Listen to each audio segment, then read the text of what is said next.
Kyiv terrain will slow Russian troops, say Ukraine generals at a briefing in their war room on Monday. The two Ukrainian generals responsible for the defense of Kyiv told the BBC how their forces were fighting hard to keep Russian artillery out of range, and explained why they believe the city has strengths that will make all the difference against the Russians. Kyiv is feeling the sharp touch of the war more acutely, along with Russia's destructive firepower. A nine-story block of flats was hit by a Russian missile on Monday morning, killing at least one person and wrecking the building, making dozens of Ukrainians homeless. It would have been worse had many residents not taken to shelters. But the center of Kyiv and many of its sprawling suburbs are still untouched by Russian weaponry. Other Ukrainian cities are being very heavily shelled, and there have been many casualties.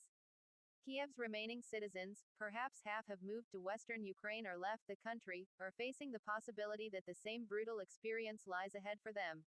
Rivers and peat bogs help in the defense. The generals responsible for Kyiv's defense said they were fighting hard to keep Russian artillery out of range, but accepted that the capital was vulnerable to missiles. However, the city's topography and terrain is on their side, General Andriy Kryschenko told me.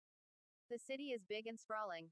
It is cut up by rivers, not just the mighty Dnieper which divides Kyiv in two, but its tributaries. It is difficult to defend on the one hand, given that it is very large, he told me. But on the other hand, this is a plus. Rivers, bridges, are on the approaches to the city.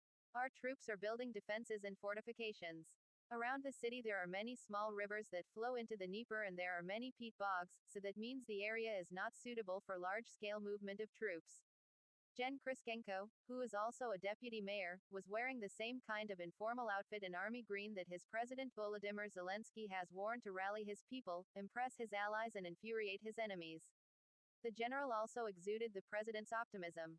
Another advantage, according to the general, is that Kyiv is an industrial city, with workshops and factories that have repurposed themselves